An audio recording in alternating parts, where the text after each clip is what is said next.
పరిచర్య మన మధ్యలో వారు మనకు చేస్తారు.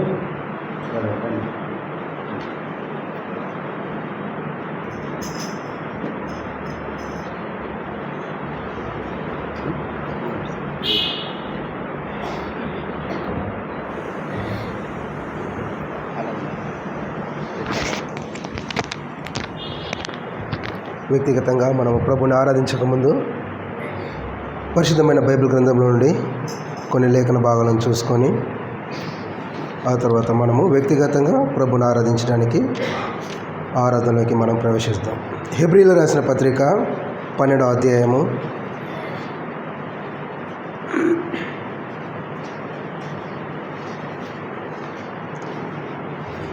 హెబ్రీయులకు రాసిన పత్రిక 12వ అధ్యాయము 17వ వచనము అందరం కలిసి చదువుకుందాము. హెబ్రీయులకు రాసిన పత్రిక 12వ అధ్యాయము 17వ వచనము అందరం కలిసి బిగ్గరగా స్పష్టంగా చదువుకుందాము. ఏశావు ఆ తర్వాత ఆశీర్వాదము పొందగోరి కన్నీళ్లు విడిచి దానికోసము శ్రద్ధతో వెతికినను మారు మనసు పొందనవకాశము దొరకక విసర్జింపబడనని మీరెరుగుదురు. ప్రభు సాయంకి చిన్న ప్రార్థన చేసుకున్నాం. మహాపరిశుద్ధుడా, ప్రేమల తండ్రి, కృపగల రాజా, ఉదయకాల సమయంలో నీ పాసన్నిధికి రీతిగా మిమ్మల్ని ఆరాధించడానికి, మిమ్మల్ని పూజించడానికి, మిమ్మల్ని హెచ్చించడానికి తండ్రి మీరు మాకు అనుగ్రహించిన యొక్క శ్రేష్టమైన సమయాన్ని బట్టి స్తుతిస్తూ ఆరాధిస్తూ గణపరుస్తూ పూజిస్తున్నాము. ఇప్పటివరకు పాటల ద్వారా మీరు మహిమ పొందినందుకే మీకు ఎంత వందనములు. తిరిగి ప్రభావ మేము వ్యక్తిగతంగా ఆరాధనలోకి ప్రవేశించకముందు మీ పరిశుద్ధమైన గ్రంథంలో నుండి కొన్ని మాటలు మేము ధ్యానించుకొని మునుపు మేము ఏ విధంగా ఉన్నామో, ఇప్పుడు ఎలాంటి స్థితిలో ఉన్నామో కొన్ని మాటలను మేము జ్ఞాపకం చేసుకొని మీరు మా పట్ల చేసిన మహత్ కార్యములను బట్టి మిమ్మల్ని స్తుతించి ఆరాధించి గణపరిచి పూజించుటకు మా హృదయాలను సిద్ధపరచమని కూడా ప్రార్థిస్తున్నాము. ప్రభు మరి తీసుకొచ్చిన నీ యొక్క దాసులను బట్టి, నీ దాసులను బట్టి కూడా మీకు స్తోత్రాలు. ప్రభు మరి యొక్క వాక్యము మీరే మా కొరకు విరిచి వడ్డించండి. వినగలిగే చెవులను, గ్రహించే మనసును మీరు మాకు అనుగ్రహించమని కూడా ప్రార్థిస్తున్నాము. అల్పుణ్యాయగుణ నిదాసులను నన్ను కూడా బలమైన పాత్ర వాడుకోండి. నా స్వర పెట్టుకుని కూడా మీరు ముట్టి సంపూర్ణమైన ఆరోగ్యం అనుగ్రహించి మీరు మహిమ పొందమని కూడా ప్రార్థిస్తున్నాము. ప్రతిదీ క్రమంగా జరుగుటకు మీరే సహాయపడుతూ రావాల్సింది కోరుచున్నాము. ముఖ్యంగా ప్రభు యొక్క యెరూషలేము ప్రార్థన మందిరాన్ని మీరే దీవించి ఆశీర్వదించమని మీకే ఘనత, మహిమ, ప్రభావాలు చెల్లించుకుంటూ మా ప్రభును మా రక్షకుడైన యేసుక్రీస్తు నామమున స్తుతించి ప్రార్థించి అతి వినయంగా అడిగి వేడుచున్నాం మా తండ్రి, ఆమేన్. మొదటిగా నన్ను క్షమించండి, నా వాయిస్ అంతా మీకు ఇప్పుడు క్లియర్గా ఉండకపోవచ్చు. కొద్దిగా వాటర్ ప్రాబ్లం బట్టి వాయిస్ చేంజ్ అయింది. కాబట్టి సాధ్యమైనంత మట్టుకు అర్థం చేసుకోవడానికి ప్రయత్నించండి. రండి, హెబ్రీయులకు రాసిన పత్రిక 12వ అధ్యాయము 17వ వచనంలో మనకి ఇక్కడ రాయబడుతూ వచ్చిన భాగంలో ఏశావు ఆ తర్వాత ఆశీర్వాదము పొందగోరి కన్నీళ్లు విడిచు దానికోసం శ్రద్ధతో వెతికినను మారు మనసు పొందనవకాశము దొరకక విసర్జింపబడినని మీరెరుగుదురు. కాబట్టి ఇక్కడ ఆరాధించే సమయంలో పూర్వస్థితి ఏ విధంగా ఉంది, ప్రజెంట్ మనం ఎలా ఉంటున్నామన్నది కొన్ని మాటలు మనము తప్పకుండా ధ్యానం చేసుకునే వారంగా ఉండాలి. ఇక్కడ ఇప్పటికే మీకు అర్థమై ఉంటుంది ఏశావు యొక్క జీవితము, తన యొక్క స్థితిగతులు పూర్వం ఎలా ఉన్నాయి, తర్వాత ఎలా ఉన్నాయి అన్నది మనం చూస్తున్నాము. కాబట్టి ఇంతకుముందు మన యొక్క గత జీవితంలో కూడా ఏశావు లాంటి జీవితాన్ని జీవించిన వారంగా దేవుని యొక్క వాక్యం సెలవిస్తున్నట్టుగా మనం చూస్తున్నాము. ఇక్కడ రాసి వచ్చిన భాగాన్ని మనం జాగ్రత్తగా గమనిస్తే ఆ ఏశావు ఆ తర్వాత ఆశీర్వాదము పొందగోరి కన్నీళ్లు విడిచు దానికోసం ఏ విధంగా వచ్చినట్ట శ్రద్ధతో వెతికాడట. కానీ తనకు దొరికిందా? దొరకని స్థితిలో ఉన్నాడు. కనుక ఈ లోకంలో జీవిస్తున్న మన యొక్క జీవితంలో కూడా యేసుక్రీస్తు ప్రభువారు నిన్ను నన్ను ప్రేమించినాడు. నీ రక్షణ కొరకు, నా రక్షణ కొరకు ఏ రోజు మనం శ్రద్ధతో వెతకలేదు. కానీ యేసుక్రీస్తు ప్రభువారు నిన్ను రక్షించడానికి ఆయన శ్రద్ధతో ఈ లోకానికి వచ్చి శ్రద్ధతో నిన్ను వెతికి రక్షించుకున్న విషయాన్ని మనము జ్ఞాపకం చేసుకోవాలి. కాబట్టి ఇక్కడ వచ్చిన రెండో భాగంలో కూడా అంటాడు కదా, మారు మనసు పొందని అవకాశం లేక. ఒకవేళ అక్కడ ఏశావుకు మారు మనసు పొందని అవకాశం ఉంటే మారు మనసు పొందేవాడు, కానీ ఆ అవకాశం లేదు. ఈ లోకంలో మన యొక్క జీవితాల్లో కూడా మనకు మారు మనసు పొందని అవకాశం ఉన్నప్పటికీ కూడా మారు మనసు పొందలేని స్థితిలో ఉన్నాము. కానీ ఎవరిచ్చినారో ఆ మారు మనసు? ప్రభు అయిన యేసుక్రీస్తు వారే మనకు అనుగ్రహిస్తూ వచ్చినాడు. అతడు వెతికినాడు కానీ దొరకలేదు, మనం వెతకలేదు కానీ మనకు దొరుకుతూ వచ్చింది. కాబట్టి ఇందుని బట్టి మనం ప్రభుని ఆరాధించే బద్దులమై ఉన్నాం. కాబట్టి ఈ ఆరాధనలో కొన్ని మాటలు మనం క్లుప్తంగా చూద్దాం. ఏంటిది మరి? ఏశావు ఏటిని దొరికినాడు, వేటిని వెతుకుతూ వచ్చినాడు, ఏవి దొరకలేదు, ఏవి అతని యొక్క జీవితంలో దొరుకుతూ వచ్చినాయో కొన్ని మాటలు చూద్దాం. రండి, మొదటిగా ఆదికాండము 25వ అధ్యాయము ఆదికాండము 25వ అధ్యాయము 27వ వచనము. ఆదికాండము 25-27. ఆ చిన్నవారు ఎదిగినప్పుడు ఏశావు వేటాడుటయందు నేర్పరి అయి అరణ్యవాసిగా నుండెను. చాలండి. ఇక్కడ మనకు గమనించినట్లయితే ఏశావు యొక్క జీవితాన్ని మనం గమనిస్తే ఇక్కడ యాకోబుకు 2 కుమారులు. మొదటిది ఎవరు? ఏశావు. 2వ కుమారుడు మనం యాకోబుగా మనం చూస్తున్నాము. యాకోబుకు తర్వాత మారు పేరేంటిది? ఇశ్రాయేలుగా మనం చూస్తున్నాము. చాలా మట్టి బైబిల్ పండితులు ఏం చేస్తారంటే అబ్రహాము తండ్రి అయిన దేవునికి సాదృశ్యంగా ఉన్నాడు, కుమారుడైన ఇస్సాకు యేసుక్రీస్తు ప్రభువారికి సాదృశ్యంగా ఉన్నాడు, రిబ్కా సంఘానికి సాదృశ్యంగా ఉంది. మరి ఈ 2 కుమారులు ఎవరికి సాదృశ్యంగా ఉన్నారంటే మొదటి కుమారుడు వచ్చేసి అన్యుడిగా సాక్ష్యం అనుకున్నాడు. 2వ కుమారుడైన యాకోబు అనగా ఇశ్రాయేలు ఎవరికి సాదృశ్యంగా ఉన్నాడంటే దేవుని యొక్క స్వకీయ జనాంగకి సాదృశ్యంగా ఉన్నాడు. ఇప్పుడు ఈ లోకంలో కూడా 2 రకాల జనాలు ఉన్నారు. మొదటి ఇశ్రాయేల్ ప్రజలు, రెండోది అన్యులు. ఇప్పుడు అబ్రహాం యొక్క జీవితంలో ఇస్సాకును కనిన తర్వాత ఇస్సాకున్న 2 కుమారులు ఒకరు దేవునికి ఇష్టమైన జనాంగం అయితే ఒకటేమో దేవునికి ఇష్టం కాని జనాంగం ఉంది. అందుకు ఇప్పుడు మనం మొదటి వ్యక్తి అయిన ఏశావును మనం జ్ఞాపకం చేసుకుంటాము. ఇప్పుడు ఏశావు ఎలాంటి వాడట? రాసి వచ్చిన భాగంలో ఆ చిన్నవాడు ఎదిగి ఏశావు వేటాడుటయందు నేర్పరి అయి అరణ్యవాసిగా ఉండెను. వాస్తవానికి అరణ్యవాసిగా ఉండాల్సిన అవసరత ఏశావుకు లేదు. జ్యేష్ఠ కుమారుడు, ప్రథమ కుమారుడు, దేవునికి తానే సొత్తైన జనంగా ఉండాల్సిన వ్యక్తి ఇప్పుడు ఎక్కడుంటున్నాడట? అరణ్యవాసిగా ఉంటున్నట్టుగా మనం చూస్తున్నాం. కాబట్టి మన యొక్క జీవితాల్లో కూడా ఎన్నో సందర్భాలలో ప్రభుని అంగీకరించక ముందు నీ జీవితమైనను నా జీవితమైనా సరే, ఇక్కడ కూర్చున్న వారి యొక్క జీవితమైనా సరే అరణ్యం లాంటి ప్రదేశమే, అరణ్యం లాంటి జీవితమే. అరణ్యంలో ఏముంటుంది? ఏమి ఉండదు. ప్రతి ఒక్కరి జీవితంలో ఇప్పుడు మనం ఎవరిని కదిలించినా కూడా వారు ఏమంటున్నారు? ప్రభువుని అంగీకరించక ముందు అరణ్యం లాంటి జీవితమే. భర్త పట్ల భార్య, భార్య పట్ల భర్త, పిల్లల పట్ల పిల్లలు కానీ ఇంకెవరైనా చూడండి అరణ్యవాసియే. అరణ్యంలో ఏముంటుంది? ఏముండదు. అరణ్యంలోని కొరకు ఎవరు వస్తారు? ఎవరూ రారు. కాబట్టి ఒకప్పుడు మన జీవితం ఎలాంటి జీవితం అంటే అరణ్య జీవితము. ఇప్పుడు ఒక వ్యక్తిని తీసుకెళ్ళి అరణ్యంలో నివసించమంటే నివసిస్తారా? నివసించరు. నాకు ఎన్టీపీసీ కావాలా, లేదంటే గోదావరి కన్ను కావాలా? జనము ఎక్కడ ఎక్కువ ఉన్నారో అక్కడే ఉండడానికి ఇష్టపడతారు, కానీ అరణ్యంలో ఉండడానికి ఎవరు ఇష్టపడరు. అయితే ఇక్కడ ఉన్న ఏశావు మాత్రం ఎక్కడ నివసిస్తున్నాడా?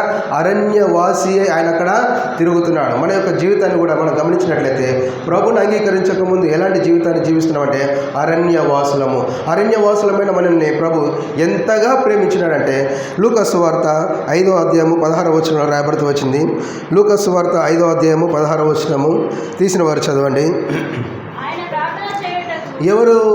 ప్రభు అయిన యేసుక్రీస్తు వారు, నీ ప్రియ రక్షకుడు, నా ప్రియ రక్షకుడైన యేసుక్రీస్తు వారు ఆయన ప్రార్థన చేయుటకు ఎక్కడికి వెళ్ళినాడట? అరణ్యంలోనికి వెళ్ళినాడు. అరణ్యంలో ఎవరున్నారు? ప్రజలు ఉంటారా? ఎవరు లేరు. ఇక్కడ మనం గమనించినట్లయితే ఇప్పుడు ఏశావు ఎక్కడున్నాడు? అరణ్యంలో ఉన్నాడు. అలాంటి జీవితాన్ని జీవిస్తున్న మన యొక్క జీవితంలో కూడా ఈ లోకానికి రక్షకుడుగా వచ్చిన యేసుక్రీస్తు ప్రభువారు ఎక్కడికి వస్తున్నాడట? అరణ్యంలోనికి. నువ్వు ఎక్కడున్నావో దేవునికి తెలుసు, నువ్వేం చేస్తున్నావో దేవునికి తెలుసు, నువ్వు ఎలాంటి స్థితిగతుల్లో ఉన్నావో దేవునికి తెలుసు. నీ స్థితిగతుల్లో నుండి, అరణ్యంలో నుండి బయటికి రప్పించడానికి తానే ఈ లోకానికి వచ్చి ఏమంటున్నాడు? అరణ్యవాసమైన నీ జీవితాన్ని ప్రేమించి అరణ్యంలోనికి వెళ్ళి ఏం చేస్తున్నాడట? ప్రార్థిస్తున్నాడు. నీ రక్షణ కొరకు, నా రక్షణ కొరకు దేవుడు ప్రార్థించిన వాడుగా ఉన్నాడు. మనమేమి రక్షణ పొందాలని ఆశపడలేదు.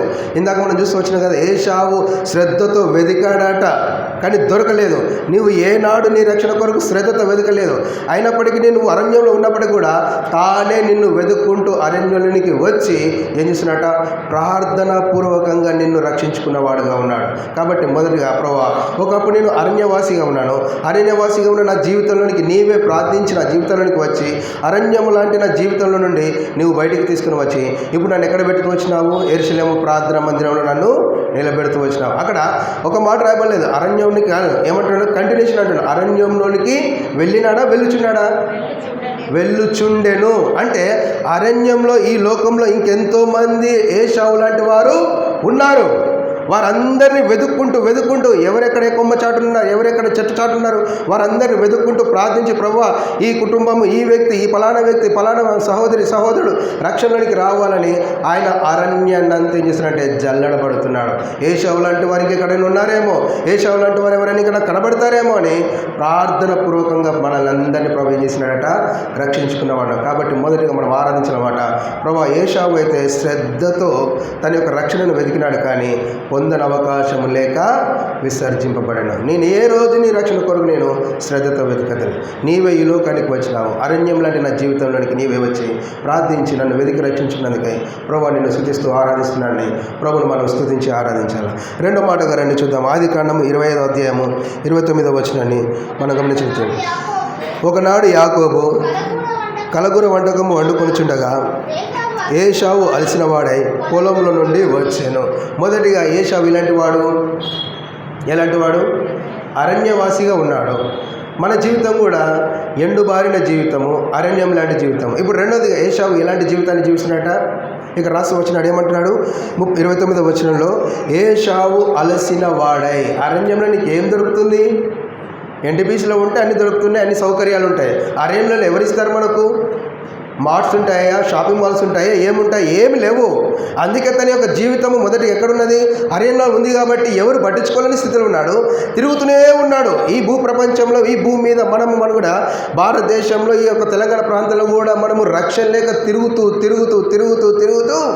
చివరికి మన ఆత్మీయ జీవితం ఎలా అయిపోయిందంటే అలసిన జీవితము. కొంతమందిని మనం అడిగినట్లయితే వారు చెప్తారు కదా, అన్న నేను కన్యాకుమారి నుండి కాశ్మీర్ వరకు ప్రతి ఒక్క గుడికి వెళ్తూ వచ్చినాను, ప్రతి ఒక్క దేవుణ్ణి దేవతలను దర్శించి వచ్చినాను, ఎక్కడ నాకు నెమ్మది, శాంతి, సమాధానము దొరకలేదు. తిరిగి లాస్ట్కి ఏమనుకుంటాడంటే ఆ వ్యక్తి ఇంకా దేవుడే లేడు అనుకుంటాడు. మన జీవితం కూడా అలాంటిదే. మనం కూడా ఈ లోకంలో తిరిగి నిజమైన దేవుడు ఎవరు అని తిరిగి లాస్ట్కి ఏమైనా ఉంటే అలసిన వారంగా ఉన్నాము. మొదటిగానేమో అరణ్యవాసులుగా ఉంటే, రెండోదిగా అరణ్యంలో తిరిగిన మనము ఎలా ఉన్నామట? అలసిన వారంగా ఉన్నాము. కుటుంబంలో నెమ్మది లేదు, అలసిపోయినాము. వ్యక్తిగత జీవితంలో నెమ్మది లేదు, అలసిపోయినాము. ఎటు చూసినను అలసిన జీవితమే. మరి ఈ అలసిన జీవితానికి ఎవరు సేవించినారు? ఒక మాట చూడండి. మత్తయి సువార్త 11వ అధ్యాయము 28వ వచనము. మత్తయి సువార్త 11:28 అక్కడ రాయబడుతూ వచ్చిన, ప్రయాసపడి భారం మోస్తున్న సమస్త జనులారా నా యొద్దకు రండి.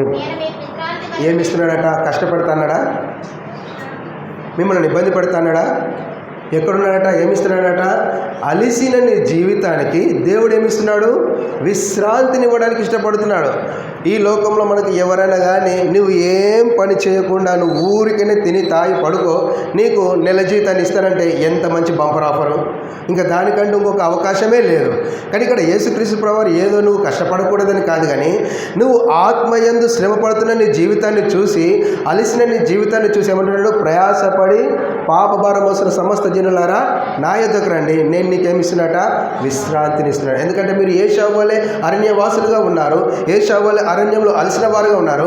మీ అలిసిన జీవితాలకు నేనేమిస్తాను? విశ్రాంతిని ఇస్తాను. ఎవరిచ్చారు ఈ లోకంలో? ఇంత విశ్రాంతి ఇవ్వడానికి కారణం ఎవరు? యేసుక్రీస్తు ప్రభువారే.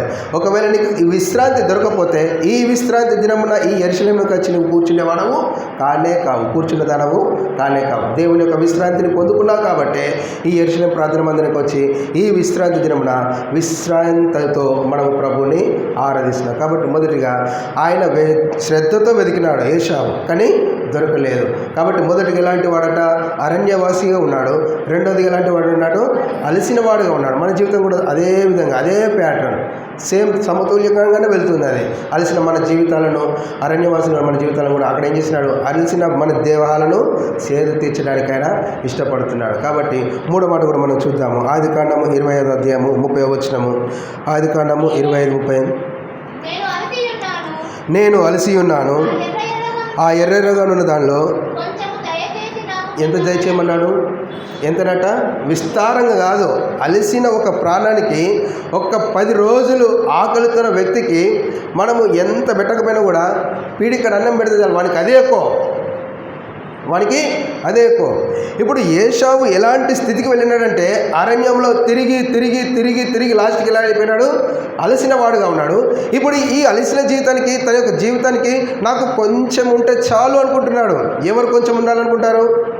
ఎవరు కొంచెం ఉంటారనుకుంటారు? నీ యొక్క కుటుంబంలో నీకున్న ఆస్తిపాస్తులు కొంచెమేనా? ఒకవేళ కొంచెమే ఉన్నప్పుడు కూడా మనము కొంచెంతోనే తృప్తి పడేవారమా? కాదు, ఉన్నదానికంటే రెట్టింపు కావాలా. 10 ఉంటే 20 కావాలి, 20 ఉంటే 40 కావాలి, 40 ఉంటే 80 కావాలా. అంటే అది పెరుగుతూనే ఉండాలని తరగేది కానే కాదు. కానీ ఇక్కడ ఆశ్చర్యకరమైన విషయం ఏంటంటే ఏశావు ఏమనుకున్నాడు, అతనిదే జ్యేష్ఠత్వము, తండ్రి చేత దీవింపబడవలసిన వ్యక్తి, తను ఏమనుకుంటున్నాడు, కొంచెము నా జీవితానికి నెమ్మది ఉంటే చాలు అనుకున్నాడు. ఎక్కువ అడిగాడా? ఏమడుగుతూ వచ్చినాడు? అక్కడ రాయబడుతున్న వచ్చిన 30వ వచనంలో, నేను అలసి ఉన్నాను, ఆ ఎర్రెర్రగా ఉన్న దానిలో కొంచెము దయచేసి నాకు పెట్టుమని అక్కడ ప్రాధేయపడుతున్నాడు, అడుక్కుంటున్నాడు. కొద్ది రోజులు నువ్వు ఓపిక పడితే తండ్రి చేత నీవు దీంపబడే వ్యక్తివి కాదా? తండ్రి చేత నీవు ఉన్నతమైన స్థాయికి వెళ్ళేవాడే కాదా? నీ యొక్క తృణీకారాన్ని బట్టి నీ తమ్ముడైన యాకోబుకి ఏమొచ్చింది? ఆశీర్వాదం అంతా వెళ్తూ వచ్చింది. నీ జీవితం, నా జీవితము ప్రభువుని అంగీకరించకముందు కొంచెము ఉంటే చాలు అన్న స్థితిలోనికి వెళ్ళాం. అయితే ప్రభు అంటాడు కదా, నీ జీవితము కొద్దితోనే ఉండకూడదు. ఎలా ఉండాలట? రాసి వచ్చినాడు. 1 పేతురు రాసిన పత్రిక 3వ అధ్యాయము 9వ వచనము. త్వరగా తీయండి.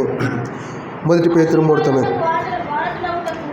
ఆశీర్వాదములకు వారసులగుటకు మీరు పిలువబడితిరి గనుక కీడుకు ప్రతి కీడను, దూషణకు ప్రదూషణను అని ఎంచకూడి. కాబట్టి దేనికి పిలిచినాడట? ఇక్కడ అంటున్నాడు ఆశీర్వాదం కొరకు పిలిచినాడు. ఎందుకంటే ఈ లోకంలో జీవిస్తున్న మన యొక్క జీవితంలో కూడా కొంచెం ఉంటే చాలు చాలు చాలు అనుకుంటున్న నీ జీవితానికి ఏమిచ్చినట? నిన్ను ఆశీర్వదించడానికే పిలువవచ్చి తిని, నిన్ను దీన స్థితిలోనికి వెళ్ళడానికి ఆయన వచ్చినట్టుగా చూడలేదు. అప్పుడు మన జీవితం కూడా ఈ విధంగానే ఉంది. ఆశీర్వాదం లేని జీవితం. అన్న ఏంటిదన్న ఆశీర్వాదం అంటే? మాకేమో తినడానికి తిండి గతిలే అని మీరు అనవచ్చును. అది కాదు. ఇంట్లో సరుకులు ఉన్నా ఏదున్నా లేకపోయినప్పటికీ కూడా ఆశీర్వాదం అంటే ప్రభు నీకు అనుగ్రహించిన రక్షణ కార్యమే ఆశీర్వాదము. చాలా మట్టికి ఈ యొక్క సత్యాన్ని తెలియలేకపోతారు. ఆశీర్వాదం అంటే ఏంటంటే ఇల్లు ఉండాలా, ఇంట్లో అన్ని వస్తువులు ఉండాలా, అన్ని సౌకర్యాలు ఉంటేనే ఆశీర్వాదం అనుకుంటారు క్రైస్తవులు. అది కాదు, దేవుడిచ్చిన రక్షణే ఉన్నతమైన ఆశీర్వాదము. దేవుని యొక్క రక్షణ ఒకటి ఉంటే చాలు, అన్ని నీలో ఉన్నట్టే. అది రాయబడితో వచ్చిన భాగంది, ఆశీర్వాదములకు ఉండుటకే బాని నిన్ను పిలిచి తిని కానీ అన్నాడు. అంటే సకల సౌకర్యాలన్నీ తన రక్షణలో ప్రభు మనకేమిచ్చినాడు? అనుగ్రహించిన వాడుగా ఉన్నాడు. ఒకప్పుడు నువ్వు కొంచెం ఉంటే చాలనుకున్నావు, అక్కడ ఏశావు కూడా కొంచెం ఉంటే చాలనుకున్నాడు. తాత్కాలికమైన పరిస్థితిని మాత్రమే అనుగ్రహిస్తూ వచ్చినాడు. కానీ ప్రభు మాత్రము శాశ్వతమైన పరిష్కారాన్ని అనుగ్రహిస్తూ వచ్చినాడు. మన యొక్క జీవితంలో అలసిన సమయంలో కొంచెం ఉంటే చాలు కూడా, కానీ నా కుమారుడా, నా కుమార్తె, నువ్వు కొంచెంతో తృప్తి పడాల్సిన అవసరత లేదు. నేను నిన్ను ఆశీర్వాదం కొరకే పిలిచినాను. కాబట్టి నీవు నిత్యము అనుదినము యుగయుగముల వరకు నీవు ఆశీర్వదింపబడదువుగా. కానీ మన నేటి వరకు ఆశీర్వదిస్తూ వచ్చినాడు. ఆ తర్వాత మనం చూసినాం కదా, శ్రద్ధతో వెతుకుతున్నాడట, కానీ ఆశీర్వాదం పొందగోరలేక ఏశావు ముందుకు వెళ్తూ వచ్చినాడు. కాబట్టి మూడోది ఎలాంటి వాడు ఏశావు అంటే కొంచెము చాలనుకున్న వ్యక్తి. మన జీవితంలో కూడా కొంచెం చాలనుకున్న మనల్ని ప్రభు ఏం చేసినట్ట? ఆశీర్వాద జనముగా మార్చినట్టుగా మనం చూస్తున్నాము. 4వదిగా రండి, ఆదికాండం 25వ అధ్యాయము 33వ వచనము. యాకోబు నేను నాతో ప్రమాణం చేయము, అతడు యాకోబుతో ప్రమాణం చేసి అతనికి జ్యేష్ఠత్వము అమ్మి వేయగా. ఇప్పుడు 4వది ఏంటిది? జ్యేష్ఠత్వాన్ని అమ్మి వేసుకున్న వ్యక్తి. మొదటిగా ఎలా ఉన్నాడట? అరణ్యవాసిగా ఉన్నాడు.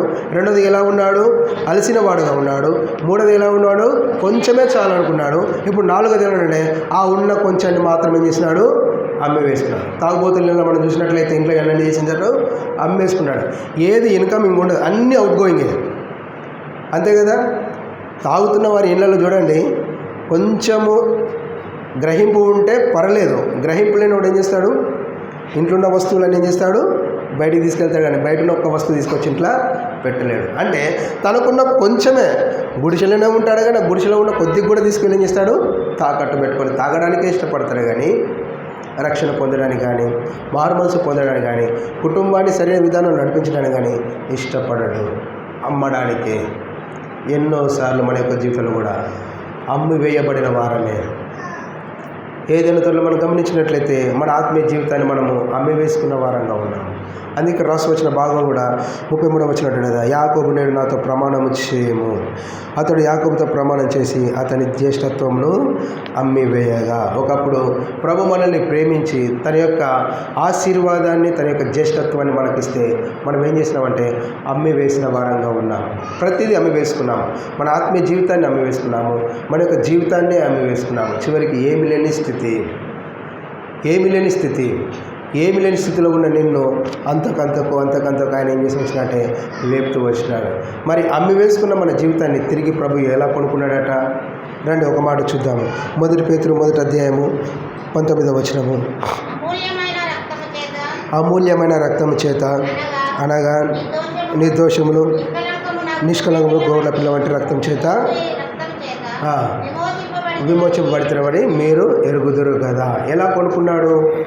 నీవైతే చాలా సునాయాసమైన అంశాన్ని బట్టి అమ్మి వేసుకున్నావు, కానీ నిన్ను మరలా తిరిగి కొనుక్కోవడానికి ఏదో భౌతిక సంబంధమైన క్రయధనాన్ని ఇచ్చి అక్కడ కొనుక్కోలేదట. ఏమంటున్నాడు? స్వయాన పరిశుద్ధమైన రక్తము, పావన రక్తము, నిర్దోషమైన రక్తము, యేసుక్రీస్తు ప్రభువారి యొక్క రక్తాన్ని ప్రాణదానంగా చేసి మరలా నిన్ను కొనుక్కున్నాడు. ఎందుకు కొనుక్కున్నాడు? మరలా యథావిధిగా యాకోబుల ఏశావు లాంటి స్థితిలోకి రావాలనా? కాదు, పరిశుద్ధమైన జనాంగంగా ఉండాలని. రెండవదిగా నువ్వు ఏశావులాగా అయితే ఏ విధంగా జ్యేష్ఠతని పోగొట్టుకున్నావో తిరిగి దాన్ని ఇవ్వడానికి ప్రభు నిన్ను కొనుక్కున్నాడు. కాబట్టి మనము అమ్మి వేసే వారంగా ఉంటున్నాము, ప్రభు ఏం చేసినాడట? కొనుక్కునే వారంగా ఉన్నాడు. అందుకే ప్రకటన గ్రంథము 1వ అధ్యాయం 6వ వచనం అంటాడు కదా, యాజకులుగాను రాజులుగాను మనం చేసినాడట, సిద్ధపరిచినాడు. ఒకవేళ ఆయన కొనుక్కోలేదంటే మనం పరలోక రాజ్యంలో రాజులుగాను యాజకులుగాను ఉండేవారము కాము. ఏదో ఈ లోకంలో మనం ప్రతిదీ కొనుక్కోవచ్చు, ప్రతిదీ కొనుక్కునేంత సత్తా ఉన్నప్పటికీ కూడా ఈ స్వరక్తాన్ని ఇచ్చి సంపాదించుకునేంత సత్తా ఎవరికీ లేదు. అందుకే ఆదికాండం 3వ అధ్యాయంలో కోల్పోయిన మన యొక్క జ్యేష్ఠత్వాన్ని తిరిగి ప్రభు మనకు 1 పేతురు 1వ అధ్యాయం 19వ వచనంలో ఏం చేసినట్ట? తిరిగి మనల్ని కొనుక్కున్నవాడుగా చూస్తున్నాము. కాబట్టి ఇప్పుడు 4వదిగా ఏశావు ఇలాంటి వాడట, అమ్మి వేసుకునేవాడు. అయితే ప్రభు మనల్ని ఏం చేసినాడు? కొనుక్కున్నవాడు. అవును ప్రభా, నా జీవితంలో ప్రతిదీ, నా ఆత్మీయ జీవితం కానీ అన్నీ సరే నేను అమ్మి వేసుకున్న వాడిగా ఉన్నాను, రిక్త హస్తాలతో ఉన్నాను, ఏమి లేని స్థితిలో ఉన్నాను. అయితే నీవు మాత్రం నన్ను మరలా కొనుక్కొని నేను ఏమైతే కోల్పోయినానో దాన్ని అంతా నీవు నాకు తిరిగి అనుగ్రహించినందుకే ప్రభా ఈ ఉదయకాల సమయంలో నేను స్తుతిస్తూ ఆరాధించి గణపరిచి పూజిస్తున్నానని ప్రభుని మనము ఆరాధిస్తాము. చివరిగా 5వదిగా రండి చూద్దాము. ఆదికాండము 25వ అధ్యాయము 34వ వచనము. యాకోబు ఆహారమును చిక్కుడుకాయల వంటకమును ఏశావుకి ఇచ్చెను. అతడు తిని త్రాగి లేచి ఎట్లా నేను లేచి వినము అట్లు ఏశావు తన జ్యేష్ఠత్వమును తృణీకరించెను. పై భాగంలో ఏమని రాపించినాడు? అమ్మి వేసుకున్నాడు. అక్కడ వరకు బాగానే ఉంది. అమ్మి వేసుకున్నాడు అంటే తన యొక్క కొలది ఏదో ఆకలిగా మీద ఉన్నాడు కాబట్టి కాస్తంత తన యొక్క పొట్ట నిండుతుంది అని చెప్పేసి అమ్మి వేసుకున్నాడు. ఇప్పుడు అమ్మి వేసుకున్న తర్వాత తిన్న తర్వాత కొద్దిగా వివేచన జ్ఞానం ఉండాలి కదా. అరే నాకంటే అప్పుడు ఆకలితో ఉన్నా కాబట్టి ఏదో ఇస్తా అని చెప్పేసి నేను ఇస్తాను మాట ఇచ్చినా కానీ ఇప్పుడైతే ఇవ్వడానికి కుదరదు అని ఆ సిచ్యువేషన్లో ఉంటే నేనైతే అదే మాట చెప్పాను, నేనైతే ఖచ్చితంగా అదే మాట చెప్పాను. అందుకే కదా మనుషులు అవకాశవాదులు అంటారు. తిన్న తర్వాత ఏమంటాడు? తినకముందేమో అన్న అక్క సూపర్ అంటారు, తిన్న తర్వాత వాళ్ళ ఏముందిలే. కానీ ఇక్కడ ఎంత అమాయకంగా ఉన్నాడంటే ఏశావు తిన్న తర్వాత తన కడుపు నిండిన తర్వాత ఏం చేసినట? తన జ్యేష్ఠత్వాన్ని తృణీకరించినాడు. ఆ మాట భయంకరమైన మాట. తృణీకరించడం అంటే ఏంటంటే ఇంకా నీకు అవసరతే లేదు. అవసరం ఉంటే విసర్జించబడడం కానీ రకరకాల మాటలు వచ్చాయి, కానీ తృణీకరించబడడం అనేది అది భయంకరమైన మాట. అంటే నీకు దాంతో సంబంధమే లేదు. అరే మొదటి కుమారుడు జ్యేష్ఠవాడు ఆశీర్వాదాలన్నీ తన మీదకు ఉన్నవాడు తాను ఏం చేసినాడట? అరే ఆకలి కొద్దిగా నేను ఏదో తప్పు చేశాను తిన్నాను అయిపోయిందని చెప్పేసి బుద్ధి వివేచనతో రియలైజ్ కావాల్సింది వెళ్ళి అతను ఏం చేస్తున్నాడు? ఉన్న కాస్త తన యొక్క జ్యేష్ఠత్వాన్ని ఏం చేస్తున్నాడు? తృణీకరించుకుంటూ వచ్చినాడట. ఎన్నిసార్లు మనము ప్రభు యొక్క రక్షణను ఎంతోమంది సువార్త ప్రకటిస్తే ఎన్నిసార్లు మనం తృణీకరించలేదు? ఒకే సువార్తకు నువ్వు రక్షింపబడ్డావా? ఎన్ని సువార్తలు, ఎన్ని మీటింగులు, ఎన్ని సువార్త కూడికలు, ఎన్ని ప్రత్యేకమైన కూడికలు, రకరకాల ప్రయాసము, సేవకుల ప్రయాసము, రకరకాల మంది ప్రయాసం ద్వారా నీవు తృణీకరింపబడిన నీ రక్షణను ప్రభు నీకు ఏం చేసినాడు? అంగీకారంగా మార్చుకుని వచ్చిన. అది ఒక మాట రాయబడుతూ వచ్చింది యోహాను సువార్త 6:37లో. యోహాను సువార్త 6:37 యోహాను సువార్త 6:37 తండ్రి నాకు అనుగ్రహించి వారందరూ నా యొద్దకు వస్తారు, నా యొద్దకు వచ్చేవారని. అదే ప్రభు నిన్ను ఏనాడు తృణీకరించలేదు. ఎన్నోసార్లు నీవే ప్రభువును తృణీకరించినా కానీ ప్రభు ఎప్పుడన్నా తృణీకరించినాడా? నువ్వు నా దగ్గర రావద్దన్నాడా? ఏ రోజన్నా నువ్వు నన్ను నమ్ముకోవద్దన్నాడా? ప్రతి క్షణము, ప్రతి గడియ, ప్రతి గంట ప్రభు నీ కొరకే ఆలోచిస్తున్నాడు. తృణీకరించింది నీవు, ప్రభు కాదు. అందుకే అక్కడ క్లియర్ రాసి వచ్చినాడు, శ్రద్ధతో వెతుకుతున్నాడు కానీ దొరకడం లేదు. ఏం ప్రయోజనము? అన్నీ అయిపోయిన తర్వాత మనం ఇప్పుడు ఏం చేసినా ఏం ఉండేది కాదు. అక్కడ ఏశావు కూడా అన్ని రకాలుగా చూసి వచ్చినాడు. తర్వాత తన యొక్క తప్పిదాన్ని తెలుసుకున్నాడు. తర్వాత శ్రద్ధతో వెతుకుతున్నాడు, ప్రభా నన్ను ఒక్కసారి నన్ను కనికరించి నాకు ఒక్క అవకాశం ఇచ్చి చూడు అన్నాడు. అక్కడ తనకు అవకాశం లేదు. మనకి ఇక్కడ అవకాశం ఉన్నప్పుడు కూడా ఏ రోజు అవకాశాన్ని మనము స్వాధీనపరచుకోలేదు. తృణీకరింపబడిన వారిని ప్రభు మనం ఏం చేసినట్ట స్వీకరించిన వాడు ఉన్నాడు. కాబట్టి 5వదిగా ఇప్పుడు ఏశావు ఇలాంటి వాడు తన యొక్క జీవితాన్ని తృణీకరించుకుంటే మన యొక్క జీవితాన్ని ప్రభు ఏం చేసినట్ట స్వీకరించుకున్నాడు. కాబట్టి ఈ 5 తలంపులను మనం జ్ఞాపకం పెట్టాం. ఒకప్పుడు మనం ఎలాంటి వారము? అరణ్యవాసులమైన మనకు ప్రభు ఏం చేసినాడట? అలసి ఉండగా విశ్రాంతినిచ్చినాడు. రెండోదిగా మనం చూసి వచ్చినాం కదండి, మన జీవితానికి ఈ లోకంలో కొంచెం ఉంటే చాలు అనుకున్నాము. కానీ ప్రభు ఏం చేసినాడు? తన స్వరక్తాన్ని ఇచ్చి మనల్ని సంపాదించుకొని నీకు కావలసినంత ఆశీర్వాదమకే పిలబడితే కానీ ఇక దేనికి పిలబడిన వారము కాము. తర్వాత 4వది మనం చూసి వచ్చినాం ఏంటంట? జ్యేష్ఠత్వాన్ని అమ్మి వేసినాము. ప్రతిదీ మన జీవితంలో అమ్ముడుపోయిన వారమే. ఎక్కడ కొనుక్కున్న వారము కాదు. అమ్ముడుపోయిన నీ జీవితాన్ని ఎవరికి అమ్ముడుపోయినావు? సాతానుకు అమ్ముడుపోయినావు. ఏదైనా తోటలు ఇప్పుడు ఆదాము అవ్వ ఎవరికి అమ్ముడుపోయినారు? సాతానుకు అమ్ముడుపోతూ వచ్చినారు. తిరిగి ప్రభు మరలా కొనుక్కుంటూ వచ్చినారు. చివరికి ఏం చేసామంటే అమ్ముడు పోవడమే మంచిది అనుకుంటే అమ్ముడుపోయిన మనం ఇంకేం చేసినామట? తృణీకరిస్తూ వచ్చినాం. ఇప్పుడున్నది అసలు సంగతి. ఆ తర్వాత అధ్యాయానికి వచ్చిన తర్వాత ఇంకా ఏశావు యొక్క పరిస్థితి భయంకరము. తన యొక్క నిజ జీవితాన్ని ఒకసారి జ్ఞాపకం చేసుకున్నాడు. ఎలా ఉన్నాను, ఎలాంటి వాడను, నా తండ్రి యొక్క దీవెనలు, నా తండ్రి యొక్క ఆశీర్వాదాలు నాకు రావాల్సి ఉండే కదా. ఇంకా నెక్స్ట్ అధ్యాయంలో ఎంత పశ్చాత్తాపడ్డాడు, కన్నీళ్లు విడిచినాడు, రోధించినాడు, దుఃఖించినాడు. నేను ఎడవెళ్ళినంత ఏడ్చి ఆశీర్వాదం కోసము ప్రయాసపడ్డాడు. కానీ అవకాశం లేక విసర్జింపబడను. ఏ విధంగా అయితే తాను విసర్జించుకున్నాడో అదే విధంగా ప్రభు కూడా విసర్జించినాడు. ఒకవేళ ప్రభు నిన్ను ప్రేమించకుండా ఈ ఉదయకాల సమయంలో నిన్ను విసర్జించుంటే ఈ రక్షణ మనకు వచ్చేది కాదు. అందుకే ప్రభు నీవు ఆయనను విసర్జించినప్పటికీ కూడా ఏశావు వలె ప్రభు మాత్రం ఏ రోజు విసర్జించలేదు. అందుకే యోహాను 6:31 ఏమంటున్నాడు? ఆయన వద్దకు వచ్చి వారిని ఆయన చేసినట్ట స్వీకరించిన వాడుగా ఉన్నాడు. కాబట్టి ఈ 5 తలంపులు మనం జ్ఞాపకం. ప్రభా ఏశావు యొక్క జీవితంలో అంత కోల్పోయినాడు. 5 అనుభవాలు మేము చూసి వచ్చినాము. నేను కూడా ఒకప్పుడు అరణ్యవాసిగానే ఉన్నాను, అలసిన వాడిగానే ఉన్నాను, కొంచెం చాలా అనుకున్న వాడిగానే ఉన్నాను, తిరిగి నా జ్యేష్ఠత్వాన్ని కూడా నేను అమ్ముకున్న వాడిగా ఉన్నాను. ఆఖరికి ఏంటంట, నేనే నిన్ను విసర్జించినాడు. ఏ రోజు నువ్వు నన్ను విసర్జించలేవు. ఏశావు లాంటి జీవితాన్ని నువ్వు నన్ను మార్చి నన్ను ఈ స్థితిలో కూర్చోబెట్టినందుకే ప్రభుని స్తుతిస్తూ ఆరాధిస్తూ గణపరుస్తున్నాను. ప్రభుని మనం స్తుతించి ఆరాధిద్దాం. రెండో మాట చదువుకొని మనం ఆరాధనలోకి ప్రవేశిస్తాము. హెబ్రీయులకు రాసిన పత్రిక 12వ అధ్యాయము 17వ వచనము. హెబ్రీయులకు రాసిన పత్రిక 12:17 అందరం కలిసి చదువుకుందాం. ఏశావు ఆ తర్వాత ఆశీర్వాదము పొందగోరి కన్నీళ్లు విడుచు దానికోసము శ్రద్ధతో వెతుకుతును, మారు మనసు పొందిన అవకాశము దొరక విసర్జింపబడినని. ఇప్పుడు ఎవరు ఎరగాలట? మీరు ఎరుగుదురు. కాబట్టి దాన్ని మనం జ్ఞాపకం పెట్టుకొని ప్రభుని మనం స్తుతించి ఆరాధించి ప్రభుని మనం గట్టిపరుస్తాము.